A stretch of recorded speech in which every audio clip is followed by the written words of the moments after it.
Hello Leo! Welcome dito sa iyong reading for the month of July.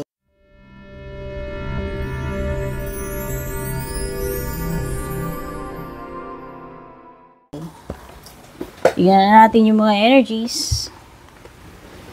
Maraming salamat Leo kung napadaan ka rito para manood ng reading ko bago ka man dito or matagal na, no? Dun sa mga abangers dyan, laging nakasubaybay. Maraming salamat.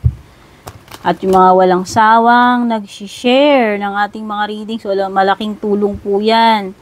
Yung mga, thank you rin dun sa mga nag-join na membership, nag-avail ng subscription, yung mga walang sawang nagli-leave ng mga comments, no? Mga nagpapadala ng super thanks or stars, no? Pati na rin yung mga nagpapa-private reading, lalo na yung mga ilang taon na bumabalik-balik pa rin po sa akin. Mga interesado po sa private reading ko, palagi ko naman pong nilalagay yan, yung pinaka-link papunta sa page ko dyan sa description. Click nyo or tap nyo lang yung link na yun, mapupunta kayo dun sa official page ko, doon sa blue app, which is verified na po yun. Purple tin, may check sa kanan. Maging aware po kayo kasi may mga impostor po na gumagaya ng page ko. 108k followers na po yun para lang may guide kayo. Kayo po yung mag-message sa akin ha. Hindi po ako mag-add friend or magme-message sa inyo.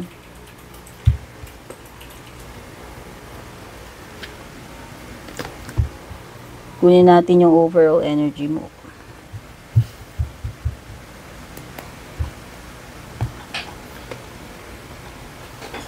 This month, ang iyong overall energy ay si soulmate. Okay? Pero reversed. I-consider ko yung reversal dito sa reading ko. So, ibig sabihin, hindi ito yung soulmate mo, Leo. Okay? Kung sino man itong tinutukoy dito. Ibig sabihin, hindi lahat ng mga taong nami-meet natin sa buhay natin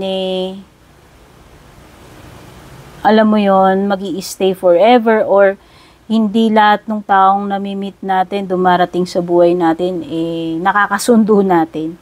In this case kasi baliktad kapag soulmate na ganyan, nakatayo, ibig sabihin kasundo mo talaga yon, soulmate nga kayo Kaso ito mukhang hindi kayo jive neto.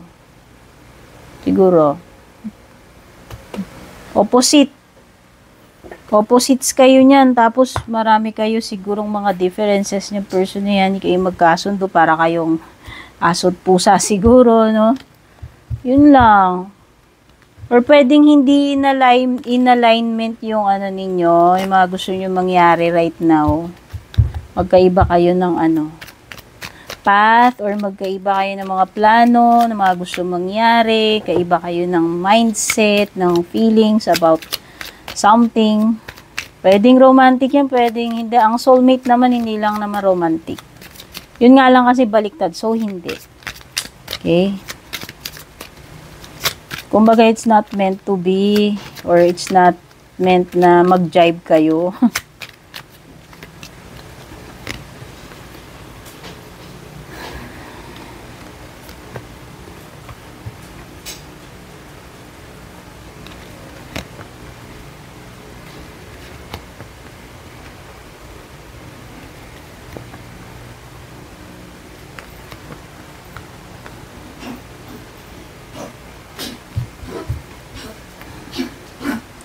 May mga numbers dito, Leo, na lumilitaw sa cards. Kung gusto mo lang naman, mga mahilig sa numbers dyan. 41, 26, 56, 70, 63, 47, at saka 44.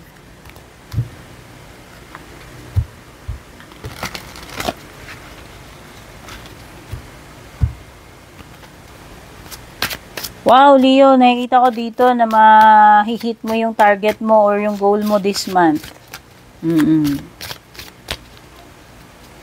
Meron ka ring mga bagay dito na dapat mong paghandaan. Ayan, Pero ang maganda rito is mahihit mo yung target or goal mo So, meron kang ma-achieve definitely this month. May success, may accomplishment ba. O, yung iba sa inyo, may hit nyo yung quota ninyo, oh. Dito sa real estate, o makakabenta kayo ng, ewan ko kung ilang property, bahay yung mabibenta nyo, o ano man yung binibenta ninyo. Merong kayong komisyon. O, di ba? O, baka yan na yun, yung accomplishment mo, o baka ikaw yung employee of the month, top performer of the month, no, etc., etc.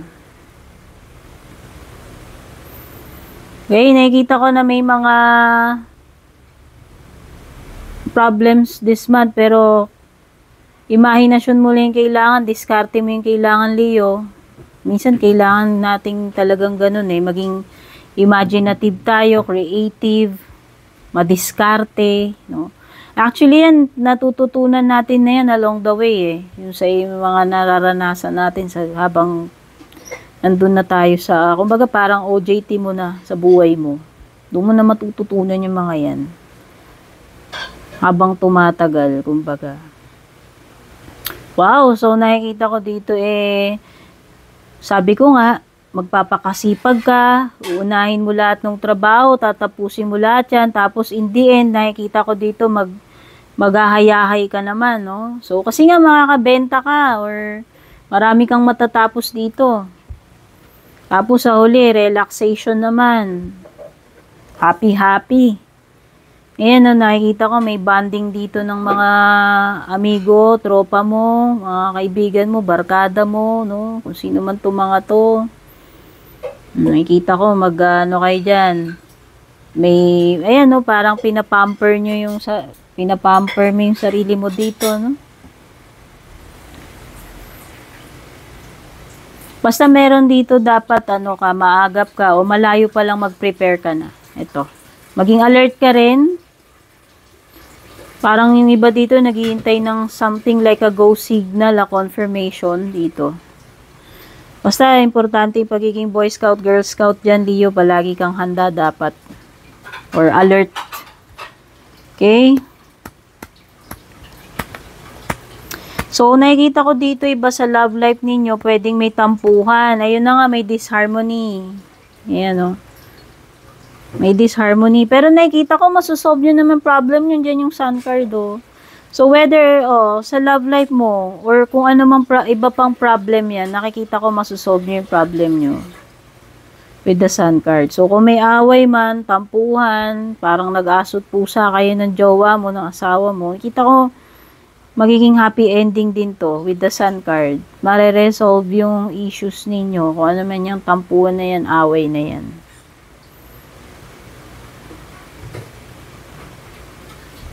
Meron, munti ka na makalimutan to. Yung iba dito parang energy ng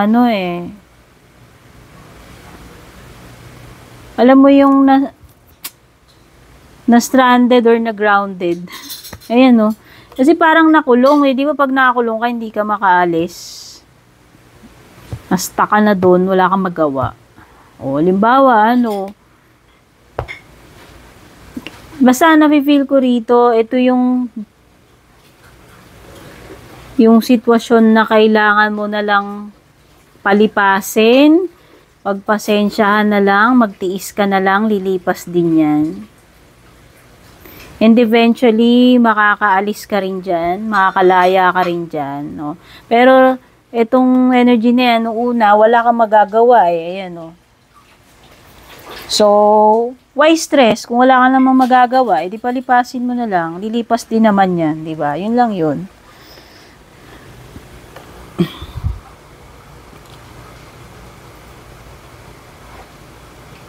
Okay, meron ditong person na parang i-Indianin ka. Or kung hindi susulpot, magpapakita sa usapan, or hindi tutupad dun sa, ewan ko, kung ano tong pinramis niya sa'yo. So, pwede kang mainis dyan, ma-disappoint. Okay, nakita ko na pwedeng may delay sa travel, by the way. Ayan, sa mga plans mo. Kasi baliktad yung 2 of Wands, tapos ito So, yun, pwedeng iba dito, delays when it comes to transactions, yung travel, yung mga pinaplano ninyo, kung ano yung mga yan.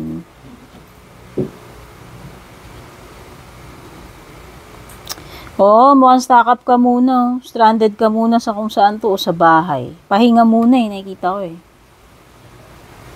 Sana wala namang magkakasakit kasi may confinement dito. Di ba pag nagkasakit ka, wala kang magawa kasi naka-admit ka doon, nakaswero ka, or kung di ka man na hospitalize, doon ka sa bahay, di ba? Di ka makaalis. Papahinga ka lang muna doon. Wala kang magagawa kung di magpahinga So, ingatan ng health lagi, no? Or yung iba dito, kung hindi ikaw yan, family member mo, hindi ka makaalis kasi ikaw yung magbabantay doon sa hospital or doon sa pasyente. Kung meron man, kaya hindi para sa lahat. Sa mga makaka-relate lang. Okay, basta maging confident ka. Ayan, nakita mo to. Sa tingin ko, meron kang something na magagawa dito successful. Ayan. Sabi ko nga, marireach mo yung quota mo or makakabenta ka ng paldo-paldo rito. Basta merong successful project o whatever. Okay? Caring-carry mo yan. Yan yung nakikita ko dito sa card na to. At alam ko na alam mo sa sarili mo na kayang-kaya mo yan. So, check na natin yung pinaka closing message for you, Leo. Ito. Grace, ganda. Mga signs pala na meron dito. Sorry, munti ko na makalimutan.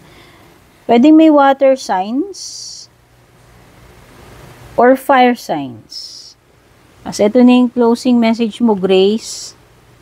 Grace has given you many gifts and there are more to come. Wow, Leo, marami pa raw grasya ang paparating sa'yo. When you walk in your garden on a midsummer night, be thankful for even the littlest of blessings, and this will allow more doors to open. So yan, by practicing thankfulness, gratefulness, mas lalo ka pang makaka-attract ng mas maraming blessings or grasya, Leo. Bring the blessings into your heart. Grace is always with you. Affirmation mo, I am grateful for all I have. O maybe blessed ka na. No, blessed ka na pero patuloy ka pa rin binibless at may mga paparating pang blessings. Yun lang yung sinasabi dyan, Leo. Okay? Take care. God bless, babush.